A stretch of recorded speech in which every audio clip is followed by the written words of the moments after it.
You two look fine this evening. We're on a date. Very nice. Now, Arthur is one of the most likable characters I've seen in film this year. I'm curious, did you have any inspiration when you were coming up with a character? Someone who you know who was sort of how you could channel Arthur? I wasn't really thinking about anyone in particular, but I tried to start from the point of view of like, what was he created to do? And he was created to be the perfect bartender.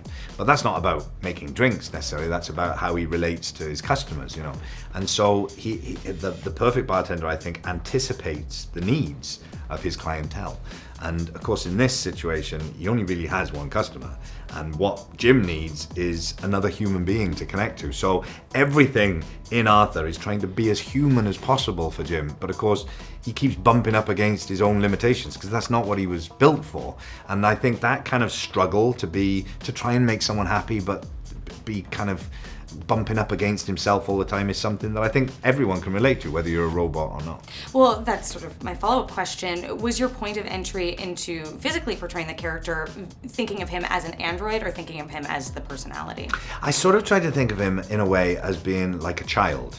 That he's trying to learn how to keep his parents happy, you know, and he wants them to be happy together, and when they're not happy together, then he really suffers, and he wants to try and help out, and sometimes he just makes mistakes, not through anything malicious necessarily, but just through not understanding. So I tried to think of him emotionally in that way, but then physically I tried to think about him as a machine, and that, you know, how do I get across the idea of a machine without doing sort of, you know, jerky robot movements. And so in fact it was the opposite. It was very fluid, that there's no energy wasted, that everything is just too controlled almost. If you watched it, you would kind of go, oh, there's something not right about that. He never makes a mistake.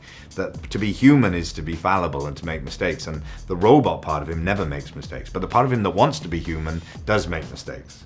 So I thought that was kind of interesting.